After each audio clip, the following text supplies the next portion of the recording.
Have you ever opened a drawer and thought, where did all this stuff come from? When you've lived in your home for years, even decades, something magical and sometimes overwhelming happens.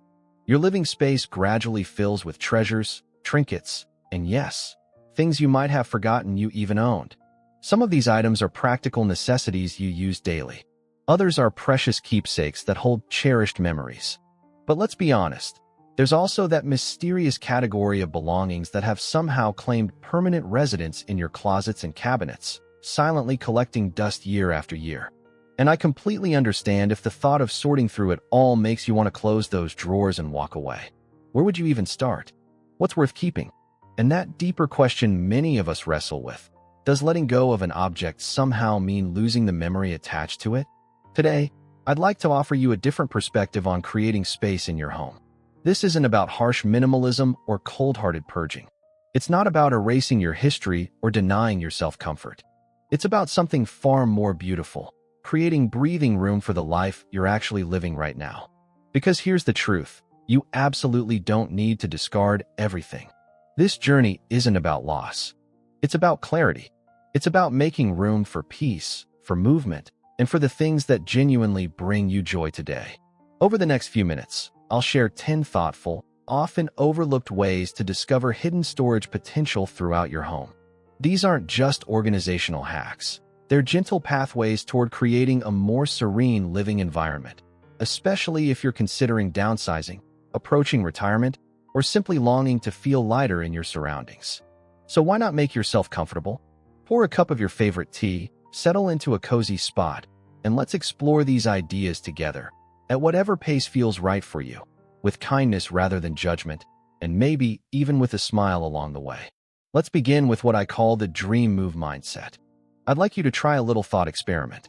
Imagine you're preparing to relocate to a smaller, more peaceful home, perhaps a charming cottage near water, a sun-filled apartment closer to family, or a cozy residence in that community you've always admired. Picture this new space in your mind, simpler, calmer, filled with light, and only the things that truly enhance your daily life. Now, holding that vision, take a mental walk through your current home.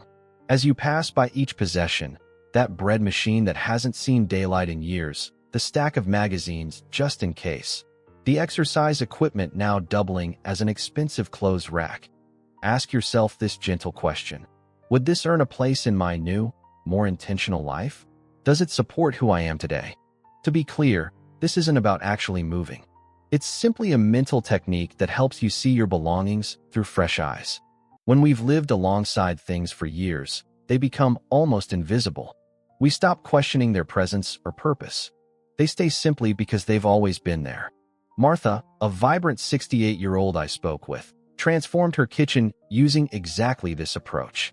My cabinets were bursting with gadgets and serving pieces I hadn't touched since my children moved out, she shared. When I imagined packing only what I'd truly use in a smaller home, suddenly everything came into focus. In just one afternoon of thoughtful evaluation, she cleared enough space to create a beautiful tea and coffee station that now brings her daily moments of pleasure. Remember, this exercise isn't about eliminating memories or comforts.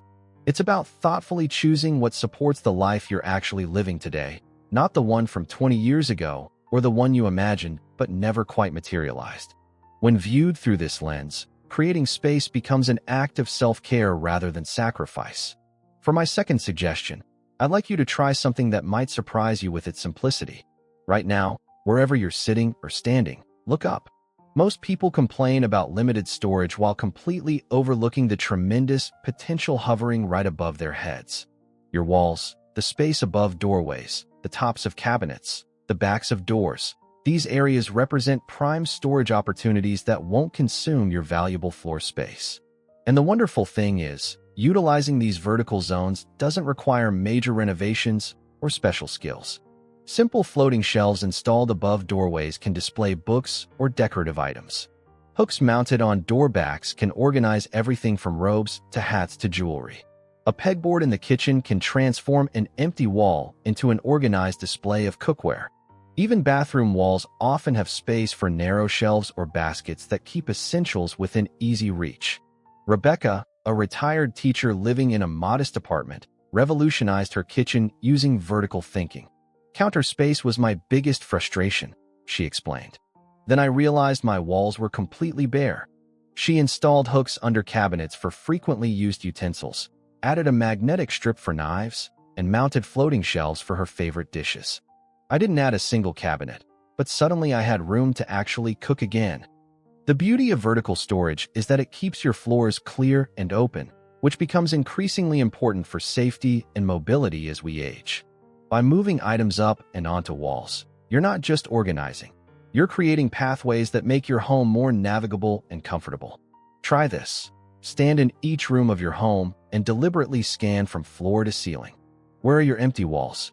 What's above your doorways? Could that unused corner accommodate a slender bookshelf?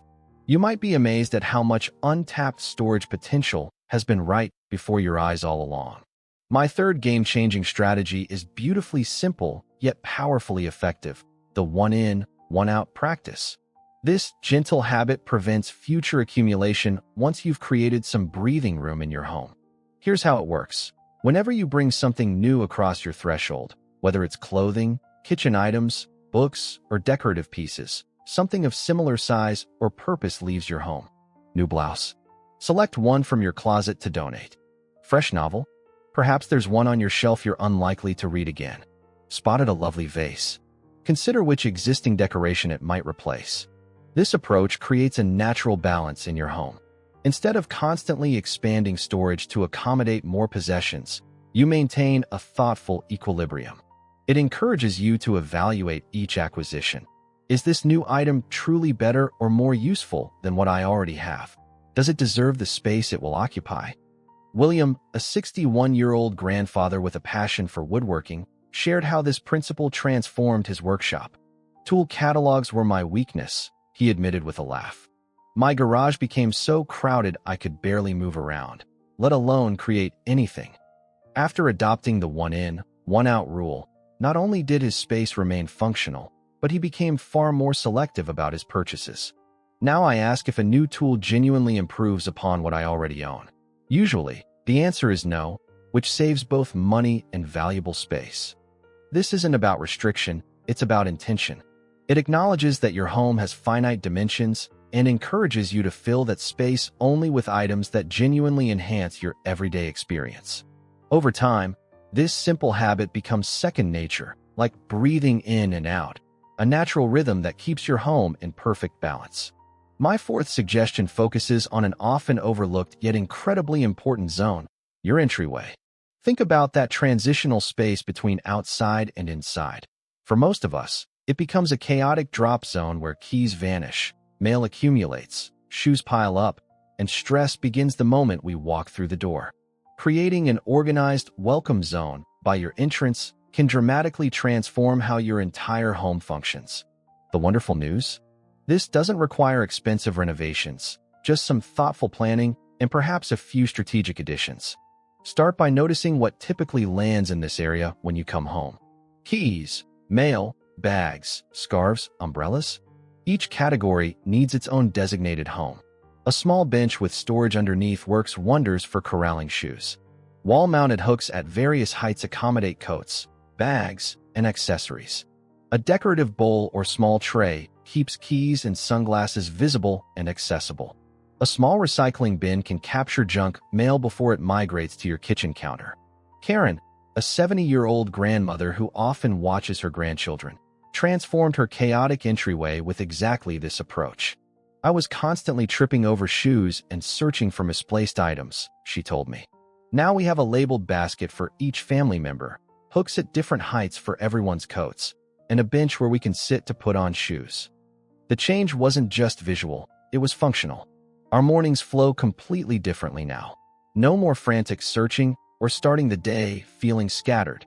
An organized entryway serves as a buffer between the outside world and your sanctuary. It captures chaos at the door, preventing it from spreading throughout your home. More importantly, it creates a moment of transition, a physical space that says, "Welcome home," rather than "Here's more to manage." Wouldn't it feel wonderful to walk through your door and feel instantly organized rather than immediately overwhelmed? My fifth suggestion addresses a fundamental truth about home organization that's easy to overlook. We simply cannot use what we cannot see. Often, clutter doesn't indicate lack of storage. It means our storage system actually hides things from us.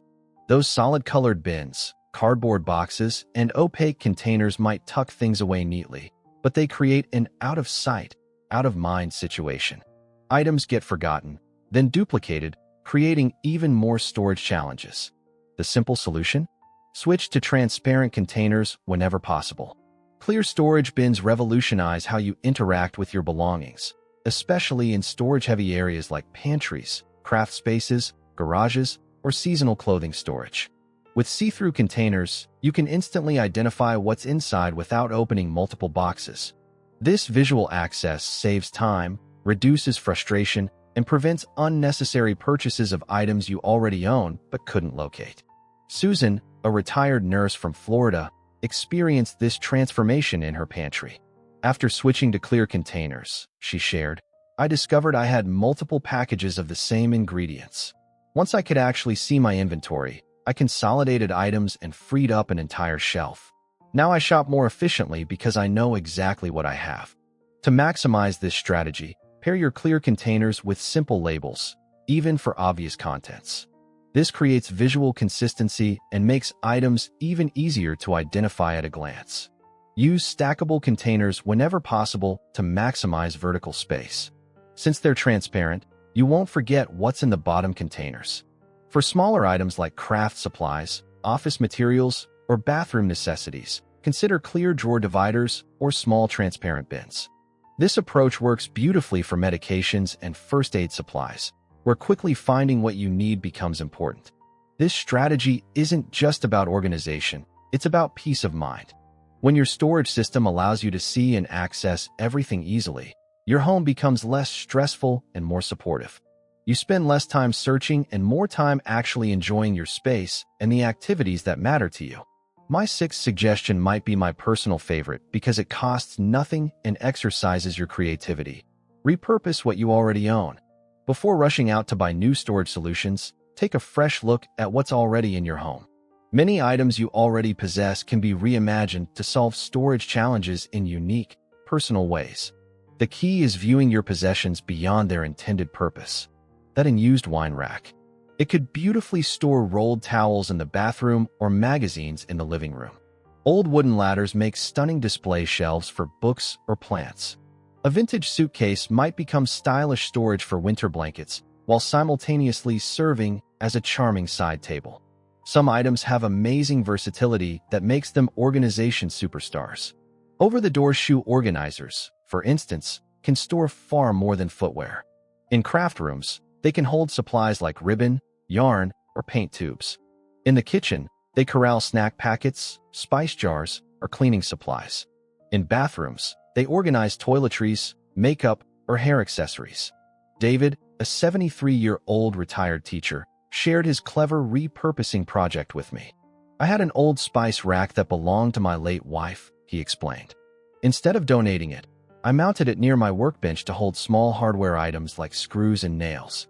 It's functional storage that also keeps her memory present in my daily life. There's something deeply satisfying about giving new purpose to something that might otherwise have been discarded. It connects us to a more sustainable, resourceful mindset that previous generations understood well. And often, these repurposed items bring more character and meaning to our spaces than anything we could purchase new. Take a moment to look around your home with fresh eyes. What might serve a different purpose than originally intended? That decorative bowl could corral remote controls that usually get lost between couch cushions. Teacups might organize jewelry or desk supplies. Mason jars could beautifully store bathroom essentials. The possibilities are limited only by your imagination. My seventh suggestion might be the gentlest of all. Make decluttering a regular, manageable rhythm rather than an overwhelming project. One of the biggest mistakes people make is waiting until clutter becomes completely overwhelming before taking action. By then, the task feels enormous, and it's easy to give up before even starting. The secret is establishing a consistent, gentle rhythm rather than attempting marathon decluttering sessions. Breaking the process into small, manageable increments makes it sustainable and far less emotionally draining. This approach acknowledges that our relationship with our belongings is complex and deserves patience. Start by dedicating just 10 minutes each day, perhaps while your morning coffee brews or during commercial breaks of your favorite show. Focus on one tiny area, a single drawer, one shelf in the refrigerator, or that collection of items gathering on your bedside table. The goal isn't to finish everything at once, but to make consistent, incremental progress. Once weekly, expand slightly with a 20 to 30-minute session focused on a specific category, perhaps bathroom products, the coat closet, or your collection of bed linens. Then, once monthly, tackle a slightly larger project like sorting through seasonal clothing or organizing photo albums. Jennifer, a 66-year-old grandmother from Colorado, transformed her home using this approach. "I used to put off organizing because it felt so overwhelming," she told me. "Now I do a little bit every day. After my morning tea, I spend just 10 minutes on one small area. It's become almost meditative, and I never feel that sense of dread." After a few months of this gentle practice, she had systematically addressed every area of her home without the stress of massive clean-out sessions. The beauty of this approach is that it becomes woven into the fabric of your life rather than standing as a dreaded task. Just as we wouldn't expect to maintain physical fitness with one exhausting workout per year, our homes benefit from regular, moderate attention. This rhythm also acknowledges something important. Our relationship with our belongings changes over time. The sweater you couldn't bear to part with in January might be easier to release in June. Regular, gentle decluttering honors this evolution and makes the process more natural. Could you set a timer for just 10 minutes today and focus on one small area? Remember, it's not about perfection, it's about progress. My 8th suggestion is all about supporting your daily life. Organize according to frequency of use, not just categories. Have you ever found yourself constantly reaching for items on high shelves or bending awkwardly to access things you use every day? This simple shift in thinking can make your routines significantly easier. The frequency principle suggests organizing your home based on how often you use each item, not just what category it belongs to. This approach can dramatically improve your daily experience and reduce physical strain, particularly important as we age. Begin by identifying the items you truly use every day. Your favorite coffee mug, medications, reading glasses, the pots and pans for regular cooking. These daily essentials deserve prime real estate. The shelves at eye level, the front of drawers, the easily accessible spots that don't require stretching or stooping. Next, consider the items you use weekly or monthly. Seasonal clothing, special occasion serveware, craft supplies for occasional projects. These can occupy secondary positions, higher shelves, deeper cabinets, or labeled containers that might require a step stool but aren't inconvenient for occasional access. Finally, for items used rarely, holiday decorations, keepsakes, archived documents, or specialty equipment, designate the least accessible storage spaces. These might include high closet shelves, storage containers under beds, or basement areas if available. Robert, a 64-year-old with arthritis, transformed his daily experience by applying this principle in his kitchen. "I used to keep my dishes in upper cabinets because that's just where they've always been," he explained. "Reaching up became increasingly uncomfortable. Once I moved everything I use daily to lower cabinets and drawers, everyday tasks became so much easier." He relocated seldom-used serving platters and holiday dishes to the higher shelves, accessing them just a few times yearly when needed. This approach isn't just about convenience. It's about creating a home that supports your independence and well-being. The less you need to climb, stretch, or strain to access everyday items, the more comfortable and safe your environment becomes. I encourage you to consider one area of your home, perhaps your bathroom cabinets or kitchen storage. Which items do you reach for multiple times daily? Could they be repositioned to make your routines flow more smoothly? This thoughtful reorganization can make a remarkable difference in how your home supports your needs. My 9th suggestion addresses one of the most challenging forms of clutter: paper. Paper accumulation is particularly tricky because it often contains both important information and sentimental value. Bills, receipts, and documents pile up alongside greeting cards, children's artwork, and handwritten letters. Before long, drawers are overflowing, surfaces are covered, and finding anything specific becomes nearly impossible. The digital solution offers a powerful alternative that preserves both information and memories without consuming physical space. By digitizing documents and sentimental papers, you create secure records that can't be damaged by water or fire while freeing up significant storage space. Start with practical documents. Use a simple scanning app on your smartphone like Adobe Scan or your phone's built-in scanner to digitize bills, medical records, tax documents, and other important papers. Create clearly labeled digital folders such as medical records, home repairs, tax documents, or insurance. Store these scans in secure cloud storage services like Google Drive or Dropbox so they're protected and accessible from anywhere. For sentimental items, greeting cards, children's artwork, handwritten recipes, or letters, consider creating digital memory books. Take high-quality photos of these treasures and organize them into digital albums by year, person, or occasion. This preserves the emotional connection while dramatically reducing physical clutter. Michael, who ran a small business from his home, transformed his office using this approach. "I had filing cabinets everywhere," he told me. "After scanning decades of business records and important documents, I eliminated 2 large cabinets and created space for a comfortable reading area, something I'd wanted for years but never had room for." The beauty of digitization is that it doesn't erase your history. It preserves it more securely while allowing you to reclaim physical space.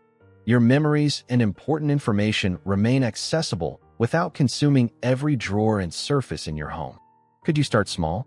Perhaps gather just one category of papers this week, old utility bills or greeting cards from a particular year, and experiment with digitizing them. You might be amazed at how much space this simple practice creates. My final and perhaps most important suggestion: don't go it alone. Decluttering can be emotionally challenging, physically demanding, and sometimes simply overwhelming. Having support makes all the difference between giving up and creating lasting change. Consider inviting a friend or family member to help, not just for physical assistance, but for emotional support, objective opinions, and perhaps even a bit of accountability. This could be a daughter, neighbor, friend, or grandchild.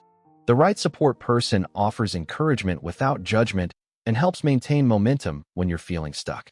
If working with someone in person isn't possible, consider joining an online decluttering community or challenge. These groups provide structure, accountability, and the comfort of knowing others are on the same journey. The 30-day minimalism game challenges participants to remove 1 item on day 1, 2 items on day 2, and so on, resulting in clearing nearly 500 items by month's end. The December 12th 12 challenge involves finding 12 items to discard, 12 to donate, and 12 to properly put away, a simple approach that yields immediate results. Lisa, a 72-year-old retiree, joined a weekly online decluttering group with members her age facing similar challenges. "We shared photos of our progress and tips for specific problems," she explained. "When I felt discouraged about my craft room, seeing others work through similar situations gave me the push to continue. We celebrated each other's victories, no matter how small." Decluttering alongside others transforms what might feel like loss into a shared journey of discovery and renewal. It brings laughter to the process, perspective to difficult decisions, and celebration to your accomplishments. Could you reach out to one person this week who might join you for a short decluttering session? Perhaps tackle that troublesome linen closet or kitchen cabinet together, then enjoy a cup of tea afterward to celebrate? You've taken such an important step today just by considering these ideas. Remember, creating space in your home is not about deprivation or loss. It's about making room for the life you want to live right now. It's about honoring your past while creating space for your present and future. As we move through different seasons of life, our homes should evolve with us, reflecting who we are today rather than just preserving who we've been. Letting go isn't a sign of disrespect for your history. It's an act of care for your present self. If this video brought you some encouragement or practical ideas, please give it a thumbs up or share it with someone who might benefit from these gentle approaches. And if you're new here, welcome. This channel is especially created for women in their 50s, 60s, 70s, and beyond who want to create homes that truly support and nurture this beautiful stage of life. Subscribe to join our community and come back next week for more inspiration on making your home your sanctuary. Until then, remember to be kind to yourself as you create space, not just in your home, but in your heart and mind as well. You deserve a home that supports the life you're living today.